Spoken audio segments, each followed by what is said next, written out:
دل کی کیفیت بہت عجیب ہے. خدا کرے کہ میری عرض پاک پہ اترے وہ فصل گل جسے اندیشہ زوال نہ ہو.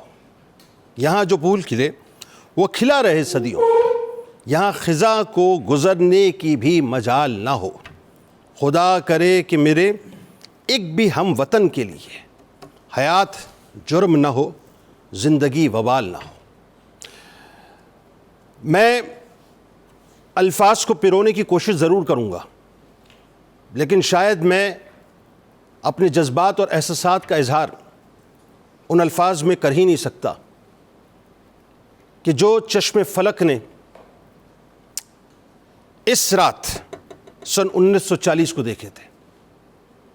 میں کوشش کروں گا ناظرین کہ اپنی بات آپ تک پہنچا سکوں کہ حب الوطنی بنیادی طور پر ہے کیا, لیکن میں یہ بات کہہ سکتا ہوں کہ میں بات آپ تک پہنچا نہیں پاؤں گا کہ حب الوطنی اصل میں ہے کیا, کیونکہ میں جب جذبات اور احساسات کو اس آئینے کے سامنے رکھ کر پرونے کی کوشش کرتا ہوں جس آئینے کے اندر لاکھوں مسلمان جن کا تعلق اس سرزمین سے, جو اب اپنی اپنی قبروں میں آرام کر رہے ہیں, اور میرا حسن ظن ہے اللہ تعالیٰ نے ان کی قبروں کو جنت کے باغوں میں سے ایک باغ کر دیا ہے, کہ جن میں بچے بھی میں محسوس کر رہا ہوں, جن میں جوان بھی محسوس کر رہا ہوں, جن میں بزرگ بھی محسوس کر رہا ہوں, جن میں مائیں بہنیں بیٹیاں بھی محسوس کر رہا ہوں, کہ جو ایک ولولے کے ساتھ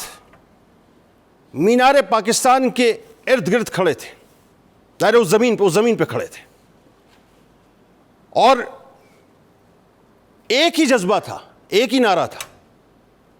منٹو پارک میں وہ جو لاکھوں کا مجمع, آج کی شب ناظرین, آج کی شب اس لمحہ موجود میں ایک وہ لمحہ موجود تھا کہ جب ان کے ذہن میں, ان کے قلب میں, ان کی روح میں بسی صرف ایک ہی آواز تھی, لے کے رہیں گے پاکستان, بٹ کے رہے گا ہندوستان. پاکستان کا مطلب کیا؟ لا الہ الا اللہ محمد رسول اللہ صلی اللہ علیہ وآلہ وسلم. میں ان کے جذبات کی عکاسی ناظرین نہیں کر سکتا, میں نہیں کر سکتا ان کے احساسات کی عکاسی, کہ جن کے قلب, جن کے وجود, جن کی روح صرف اور صرف ایک ہی بات کا تقاضا کرتی تھی کہ ایک ایسا وطن چاہیے جو اللہ اور اس کے رسول صلی اللہ علیہ وآلہ وسلم کی امانت کے طور پر ہمیں ملے. میں کر ہی نہیں سکتا صاحب ان کے جذبات کی عکاسی, جو اس تیقن کے ساتھ فلک شغاف نعرے لگاتے تھے کہ یہ جو ظلم کی رات ہے, اس تاریک رات کو اب مکمل طور پہ ختم ہو جانا چاہیے. میں ایک واقعے سے ابتدا کرتا ہوں ناظرین, اور اس واقعے کو سن کے آپ کو اندازہ ہو جائے گا کہ دو قومی نظریہ ہے کیا. یہ جو آج سو کالڈ متجددین ہیں نا, جنہیں آپ دیسی لبرل کہتے ہیں, جنہیں آپ دیسی سیکولر کہتے ہیں, جو انگلی اٹھاتے ہیں دو قومی نظریے کے حوالے سے, سنیے ذرا دو قومی نظریہ ہے کیا. منشی عبد الرحمن اپنی کتاب کردار قائد اعظم میں ایک انتہائی حسین سا واقعہ لکھتے ہیں. وہ کہتے ہیں کہ ایک لمبے سفر کی وجہ سے قائد اعظم محمد علی جناح اپنی موٹر لکھتے ہیں, موٹر میں بیٹھے بیٹھے تھک چکے تھے, تو وہ ایک جگہ انہوں نے گاڑی کو رکوایا اور گاڑی سے پھر وہ اترے ذرا سا آرام کرنے کے لیے. تو دیکھا دور ایک لڑکا ہے, چھوٹا سا لڑکا, نوجوان سے لڑکا, اور جو اس کے بدن پر کپڑے ہیں وہ پرانے پھٹے پرانے کپڑے ہیں. ان پرانے کپڑوں کے اندر, پھٹے پرانے کپڑوں کے اندر ملبوس ایک لڑکا ان کی نگاہوں میں آ کے جم گیا. اب وہ مستقل اس کو تاکتے رہے, اور وہ دیکھتے رہے کہ وہ بچہ انتہائی محبت کے ساتھ, انتہائی جوش کے ساتھ مسلم لیگ زندہ باد, قائد اعظم زندہ باد, لے کے رہیں گے پاکستان. پاکستان کا مطلب کیا؟ مستقل اس کی زبان پہ ریپیٹڈلی یہی نعرے تھے, بار بار وہ کہتا جاتا تھا مسلم لیگ زندہ باد, قائد اعظم زندہ باد, لے کے رہیں گے پاکستان. پاکستان کا مطلب کیا؟ یعنی یہ مستقل نعرے اس کی زبان کے اوپر تھے. قائد اعظم رحمۃ اللہ علیہ نے اسے اپنے قریب بلانے کی فرمائش کی. قائد اعظم کے سیکرٹری سید مطلوب الحسن لکھتے ہیں کہ لڑکا بہت ہی سہما ہوا قائد اعظم محمد علی جناح رحمۃ اللہ علیہ کی خدمت میں آ گیا, اور بتاتے ہیں کہ اس کی عمر جو ہے وہ 9 برس سے اوپر نہیں لگتی تھی. کتنی تھی؟ 9 برس سے اوپر نہیں لگتی تھی. اب شعور کا عالم دیکھیں کیا ہے. جو شعور میرے قائد نے دیا ہے نا, وہ شعور خدا کرے کہ آج اس قوم میں آ جائے, ان کو سمجھ آ جائے کہ آزادی ہے کیا. تو وہ 9 برس کا بچہ تھا, وہ قائد اعظم محمد علی جناح رحمۃ اللہ علیہ کی خدمت میں آیا. قائد اعظم محمد علی جناح رحمۃ اللہ علیہ نے اسے اپنے پاس بٹھایا, اور بٹھانے کے بعد اسے ذرا ہمت دی, اس کے کانفیڈنس کو بحال کیا, اور بحال کرنے کے بعد آپ نے ایک سوال اس سے کیا. یہ جو تم نعرہ لگاتے ہو کہ لے کے رہیں گے پاکستان, لے کے رہیں گے پاکستان, لے کے رہیں گے پاکستان, معلوم بھی ہے تمہیں کہ پاکستان کس چیز کو کہتے ہیں؟ وہ بچہ بولا, اب وہ جو بولا وہ ذرا توجہ سے سن لیں.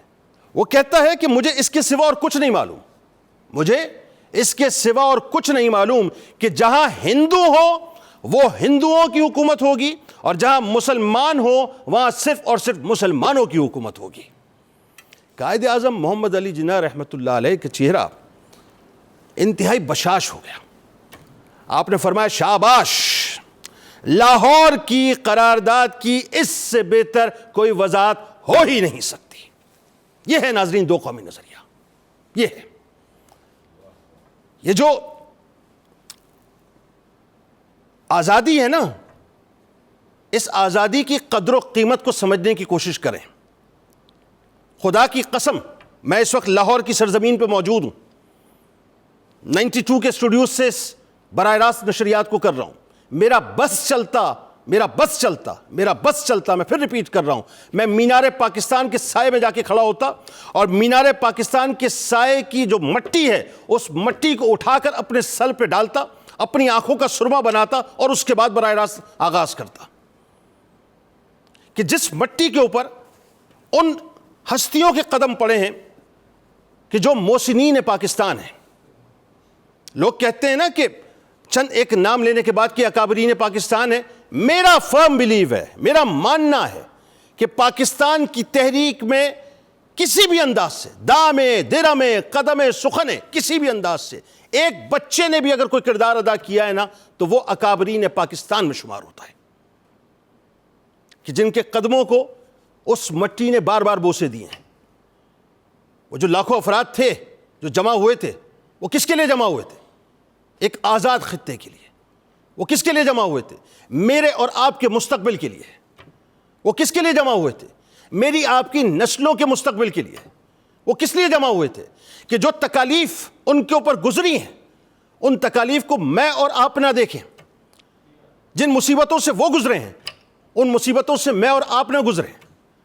جو تشدد ان پر کیا جاتا تھا وہ تشدد مجھ پر اور آپ پر نہ ہو. جس طرح سے ان کی ماؤں بہنوں بیٹیوں کی عصمت دری کی جاتی تھی, اس طرح سے خدا نخواستہ خاکم بدین میری آپ کی ماؤں بہنوں بیٹیوں کی عصمت دری نہ ہو. جس طرح سے ان کے ساتھ جانوروں جیسا سلوک کیا جاتا تھا اس طرح سے میرے اور آپ کے ساتھ جانوروں جیسا سلوک نہ ہو. یہ وہ لوگ تھے. آج تو من کرتا ہے کہ میں مینار پاکستان کے سائے میں ہوتا اور میں سر جھکا کر اس نشریات کو کرتا اور بار بار سلام پیش کرتا ان ہستیوں کو, ان ماؤں کو, کہ سلام ہے ان ماؤں کو کہ جنہوں نے اپنی عصمتوں کو قربان کر دیا, ہمیں پاکستان دے دیا. سلام ہے ان بزرگوں کو کہ جنہوں نے اپنے نحیف جسموں کی پرواہ نہ کی, اپنی کمزوریوں کی پرواہ نہ کی, اپنے آپ کو قربان کر دیا, ہمیں پاکستان دے دیا. سلام ہے ان جوانوں کو کہ جنہوں نے اپنی جوانی کی, اپنے شباب کی پرواہ نہ کی, اپنی زندگی کی پرواہ نہ کی, اپنے آپ کو کٹوا دیا, لٹوا دیا, ختم کر دیا, مگر ہمیں پاکستان دے دیا.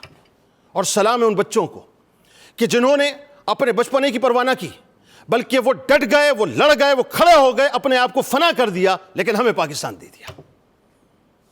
اس پاکستان کی قدر و قیمت کو سمجھیں. یہ پاکستان ہے کیا؟ اور اگر نہیں سمجھ آ رہا تو جائیں جا کر ہندوستان میں دیکھیں اس وقت کیا ہو رہا ہے. بی جے پی کے ظلم,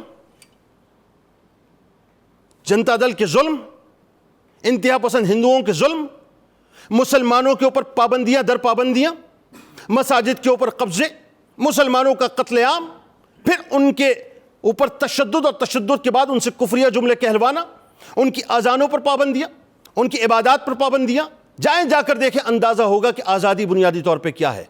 اور اگر پھر بھی نہ سمجھ آئے تو ایک دفعہ غزہ کا رخ کیجئے. معلوم ہوگا آپ کو آزادی کیا ہے، کہ کس انداز سے فلسطینی مسلمان یہودیوں کے خلاف، صہیونیوں کے خلاف لڑ رہے ہیں، اپنی جانوں کے نذرانے پیش کر رہے ہیں۔ وہ با پردہ خواتین جو اپنا سب کچھ لٹا چکی ہیں، وہ اب بھی نعرہ لگا رہی ہیں کہ ہم آزادی لیں گے، آزادی لے کے رہیں گے، لیکن ان کا سب کچھ لٹ چکا ہے، سب کچھ لٹ چکا ہے۔ بچے بلک رہے ہیں، کھانے کو کچھ موجود نہیں ہے، اسنائپرز ان کو تاک تاک کے ان کو شہید کرتے ہیں، لیکن اس کے باوجود ان کے جذبوں کو وہ توڑ نہیں سکے۔